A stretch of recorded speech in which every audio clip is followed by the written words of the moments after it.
Amen. Well, it is so good to be with you, Crossbridge. I hope that you had a great Easter celebration last weekend, as Pastor Sherry mentioned. If you are visiting with us today, I just want to take a moment and let you know that my name is Harold, and I have the opportunity to serve as lead pastor here. And so I'm so excited to be back with you this weekend, and I'm so glad that you're here. I'm so excited about what God is wanting to do over these next few weeks. Peru, I just want to give Peru a quick shout out. Peru is with us today. It's always so fun to join them online campus. It's so good to be with you guys wherever you are out there. And we are starting our brand new series called At the Core.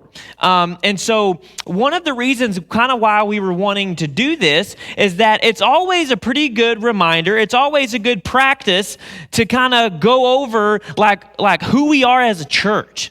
Like, obviously, like, we love the Lord. That's an important thing. But there's some characteristics about Crossbridge that kind of make us tick. And so that's what we're going to be navigating over the next few weeks in this series. At the Core is breaking down and looking into what our core values are and why it's important that our church captures those core values, and more importantly, why we feel and I feel led to lead you in a way that you absorb these core values and allow God to work in your life in a special way. So if you're visiting with us today or you've been with us for 60 years, it really doesn't matter. One of the things that I want to reiterate with you again, that our mission here at Crossbridge is always to lead people into a growing relationship with Jesus Christ. That is our rally, battle cry, mission statement. As your leader, what I try to do with that is every decision that we have to make as the staff or I have to make as the lead pastor, I try to put these glasses on, and if those glasses were to lead people through a growing relationship with Jesus Christ, how do we filter that through that mission statement? Right? How do we filter what the next season of our church is going to be, what the next event will be, what the next thing will be? What does it look like to lead people into a growing relationship with Jesus Christ? So that is our mission statement. Inside our core values, if you didn't know, we have 8 core values. Love unconditionally, encourage authenticity, trust fully, embrace change, expect growth, choose community, give generously, and live missionally. These core values define who we are. And so my biggest desire, my number one passion for you is that you have a growing relationship with Jesus Christ. That is my number one desire. If you come here and you just want to come here and participate in the weekend services, I totally get it. Like, that is between you and God. My job is to not convict you and to make you feel bad and to guilt trip you and to shame you and to taking all these different steps and doing all these different things. That's not my job. I don't have to carry that weight. Amen. That would be really tasking. But my job is to present opportunities, right? That's my job. It's God's job to work in your life in a special way. And I believe He's doing that. It is evident that God is moving in the midst and in the lives of people here at Crossbridge. So, but my desire is for you to be in a growing relationship with Jesus. And on top of that, my goal is that you get to a place to where you're allowing Jesus to work in your life to where you feel confident and living into these values. So the first one that we're going to be tackling, so like you guys are like the tough ones. You guys are here week number 1. This is going to be the hardest one. Like after this, it's going to be a breeze. Everybody go, whew, right? So yeah, you guys are like already halfway there. So what we're going to be tackling week 1 is our core value, love unconditionally. So let's take a moment and let's define what love unconditionally is. It is known as affection without any limitations, or love without conditions. Mind blown. Wow, Pastor Harold, you're like rocking our socks off already, right? Groundbreaking stuff, right? And so essentially, it is love without strings attached. It is love that you offer freely. You don't base it on loving someone or loving something, expecting something in return. You simply love them, wanting nothing more than their happiness or their wellness or their completeness. Love unconditionally. Do you know anyone or anything that is truly capable of such a thing? You know, as I was working on this message, I kind of began to look at my own life, and I'm going to share some stories here in just a minute. But at love unconditionally, it sounds really good when it rolls off the tongue, and when it's behind the coffee bar, it looks really good. Like as a church, to have love unconditionally in its core as one of its top core values is a major thing. But in all reality, how plausible is it to love unconditionally? Because love is a big word to be thrown around. Love is a huge word. You know, I'm surprised that some of us haven't tried to have a petition to get it changed to like unconditionally. That'd be easier. Or how many of you would it be easier if we changed it to tolerate unconditionally? This seems way more doable. But how on earth can love unconditionally even be possible?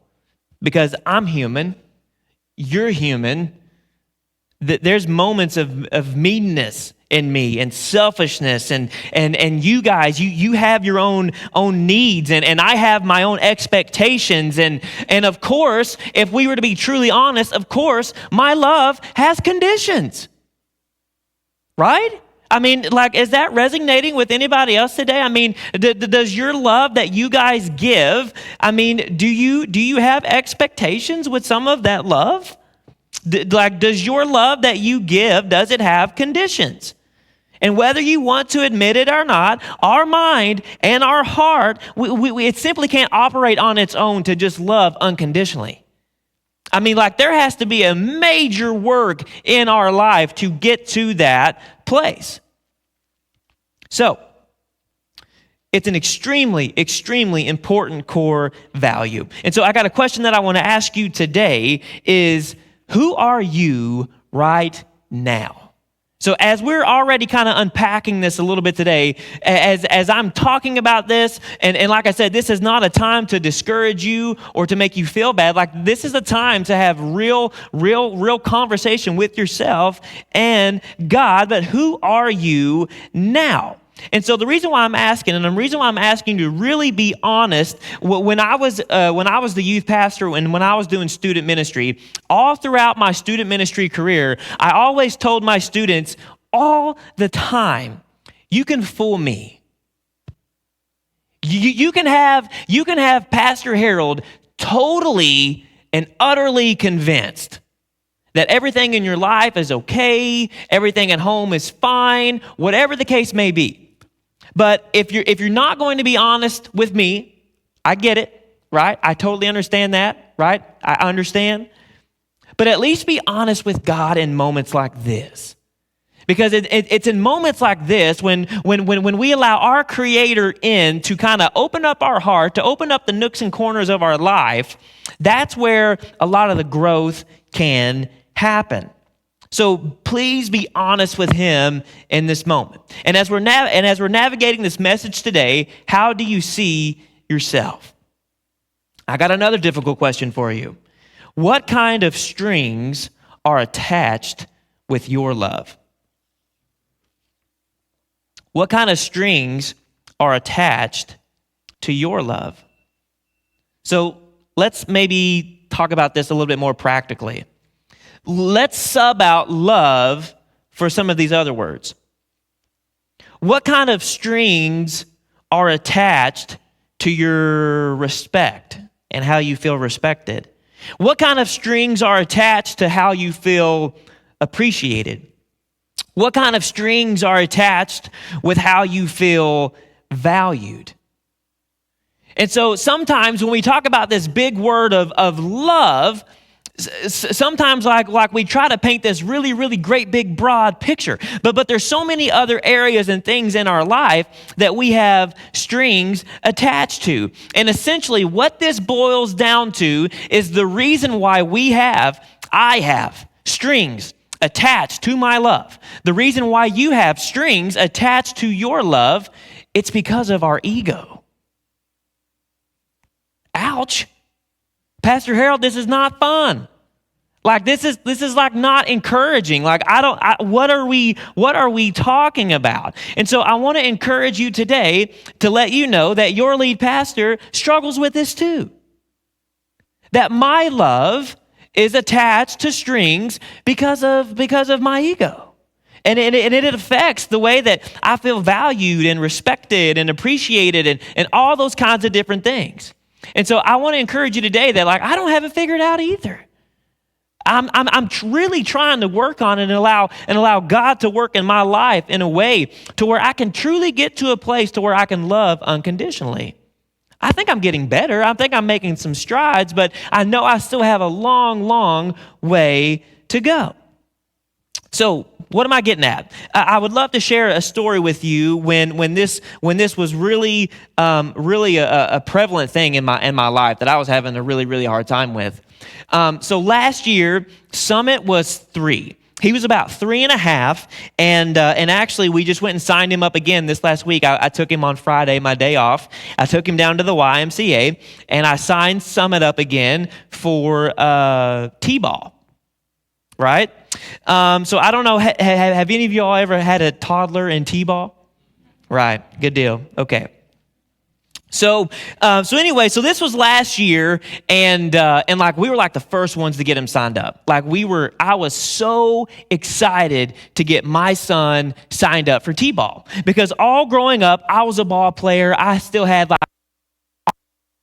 and dusting them off, and I remember digging through some totes in the basement, and I actually found my first like ball glove.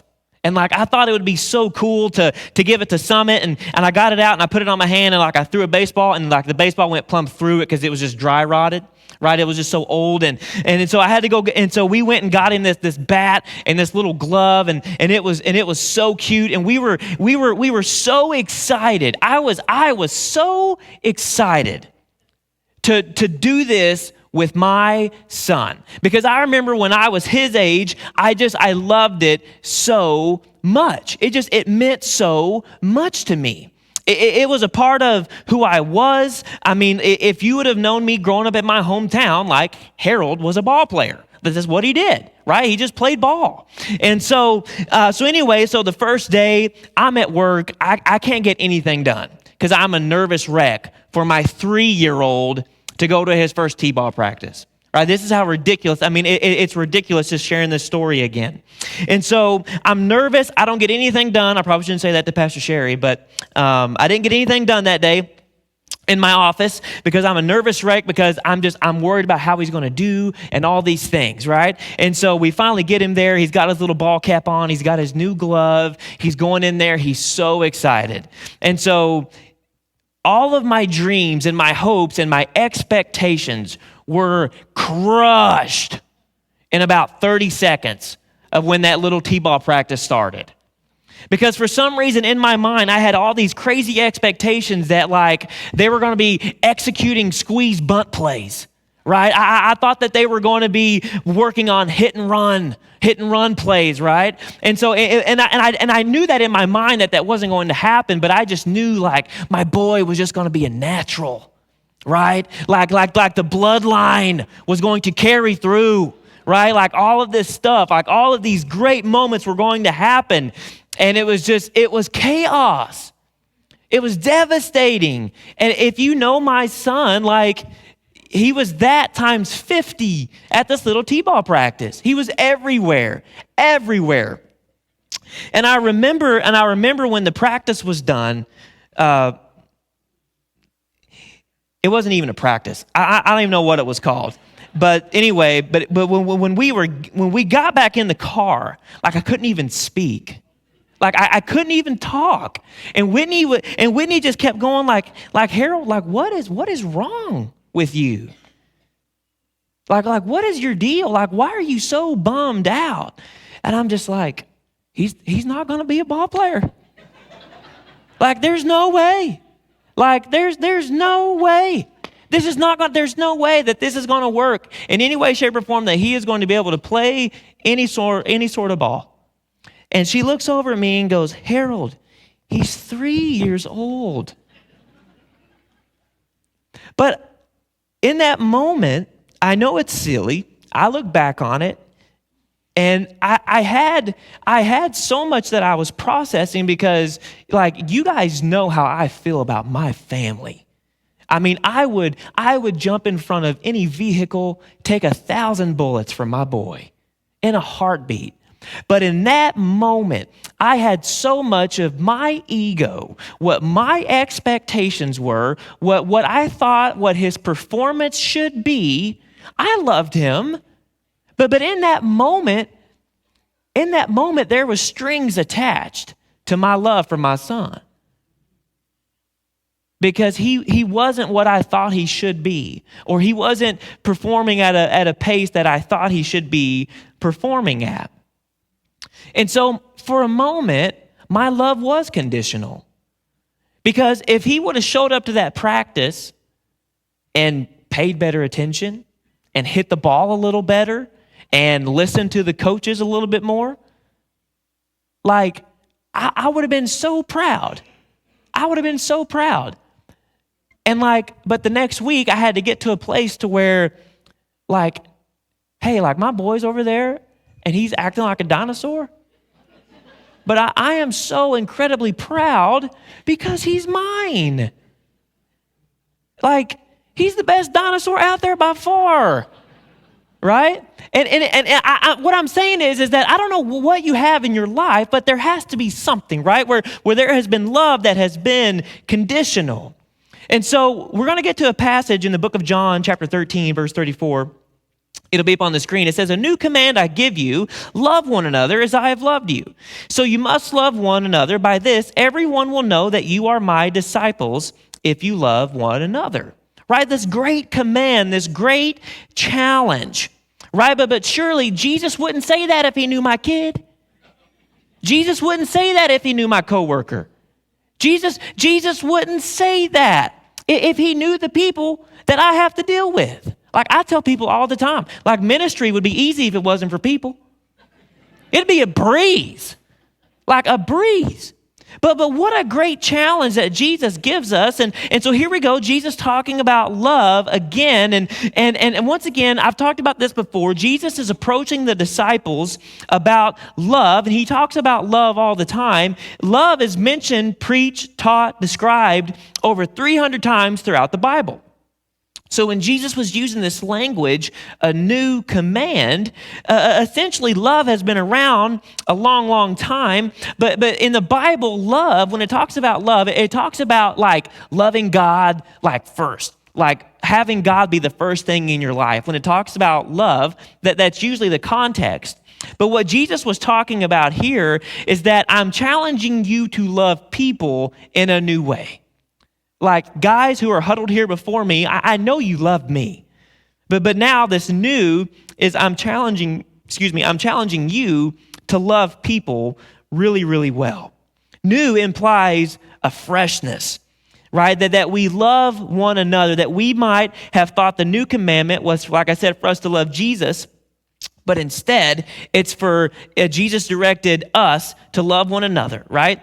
So, as I have loved you, as it said later on in that, it said that it wasn't new, but the extent of love just displayed as Jesus was new, as would be displayed on the cross, and love was newly defined from his example. And so it's this idea of Jesus is like, Jesus embodies love.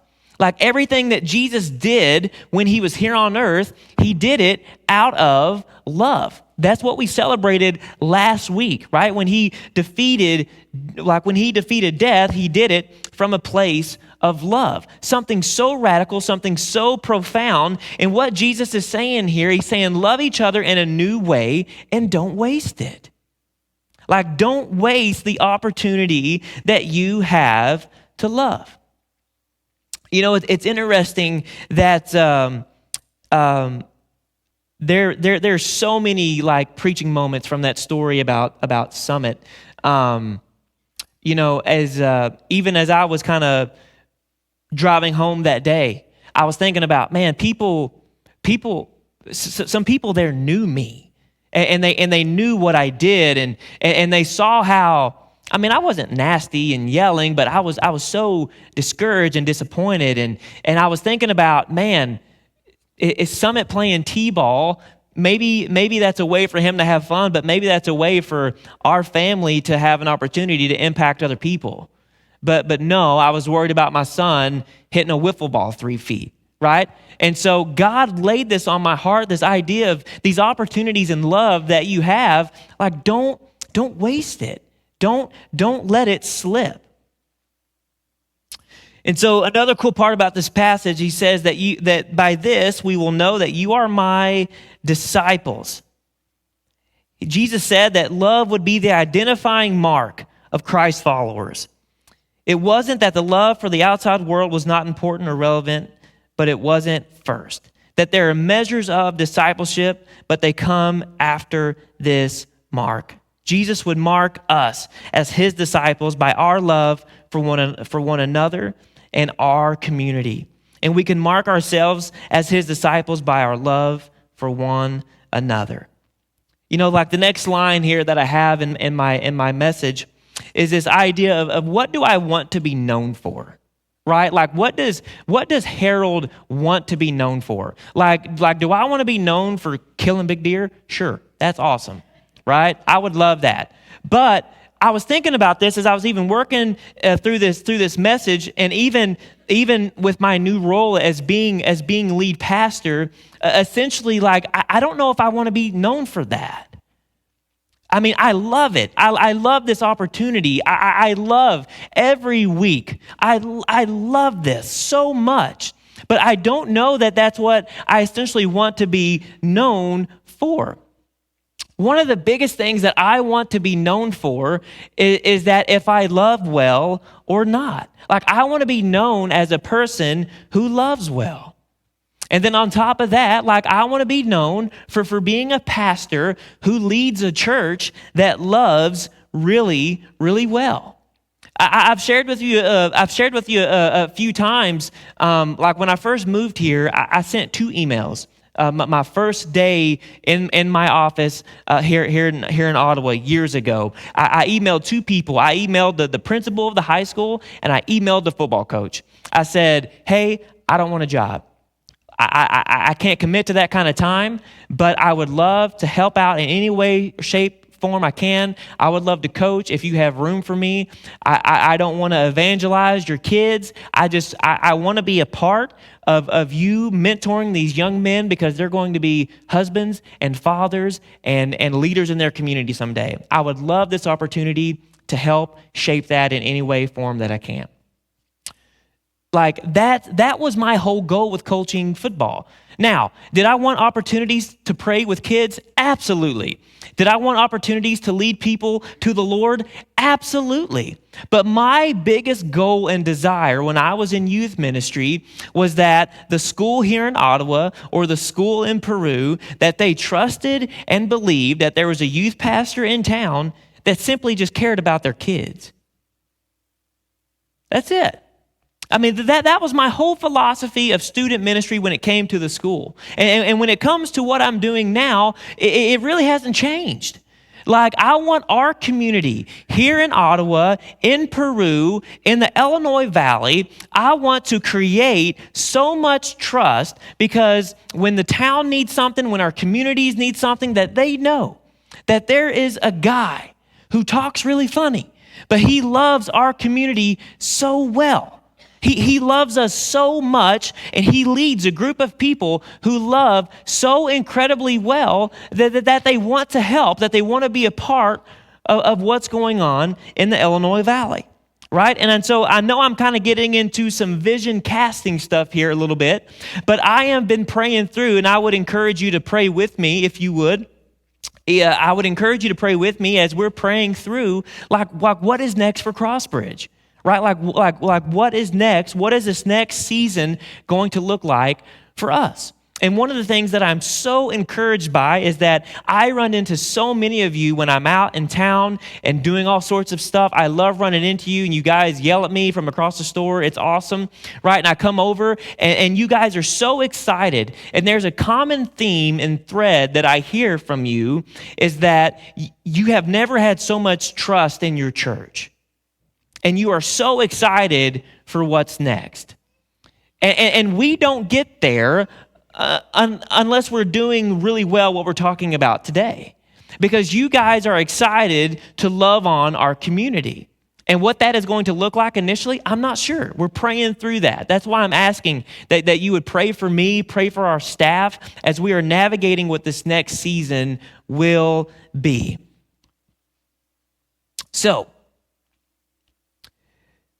at the center of all of this, once again, it's love. In 1 Corinthians chapter 13, verses 1, it says, "If I speak in tongues of men or angels but do not have love, I am only a resounding gong or a clanging cymbal. If I have the gift of prophecy and can fathom all mysteries and all knowledge, and if I have faith that can move mountains but do not love, I am nothing. If I give all I possess to the poor and give over my body to hardship that I may boast but do not have love, I gain nothing. Love is patient. Love is kind.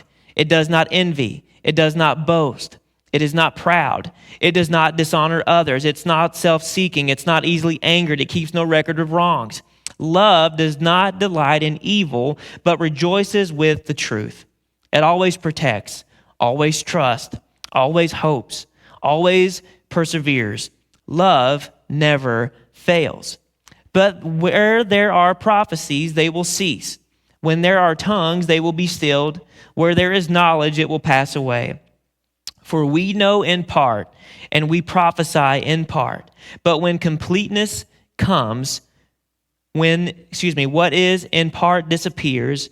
When I was a child, I talked like a child. I thought like a child. I reasoned like a child. But when I became a man, I put the ways of childhood behind me.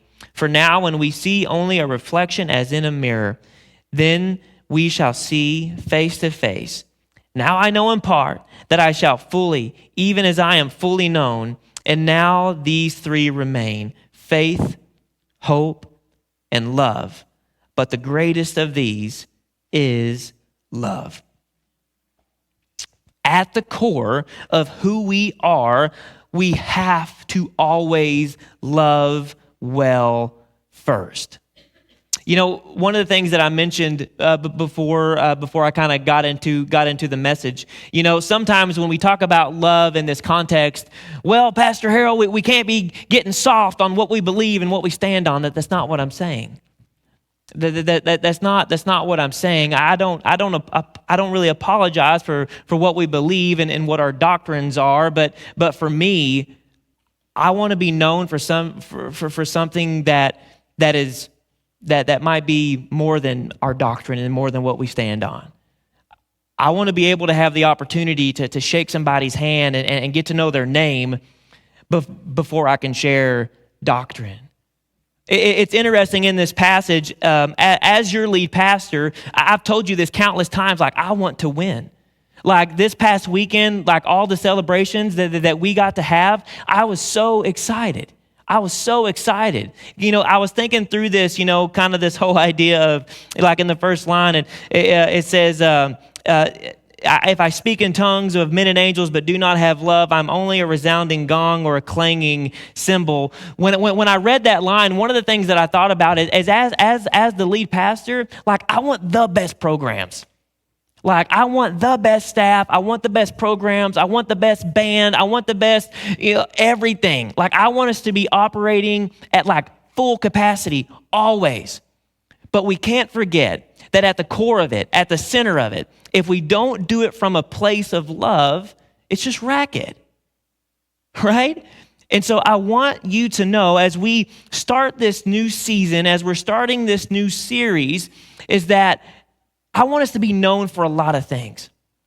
But most importantly, I want us to be known for loving and loving well. Here in just a moment, we're going to be taking communion together today. You guys in Peru, Pastor Sam is going to be leading you guys there in Peru. And so we will be taking we'll be taking communion together here in just a moment.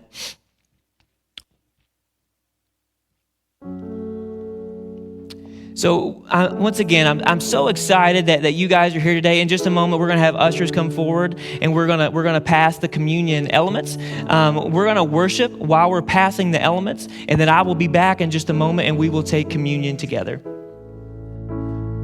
There was no other display ever than what Jesus did with his disciples. On the night that he was betrayed, he took the bread and he broke it.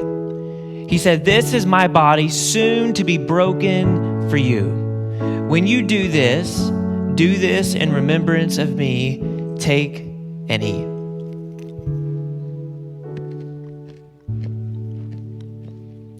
And likewise, he took the cup. He took the cup and he passed it amongst his friends, and he said, "Soon my blood will be shed for the forgiveness of sins." With unconditional love.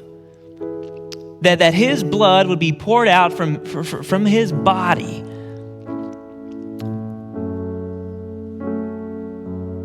That we would waste. Unconditional love.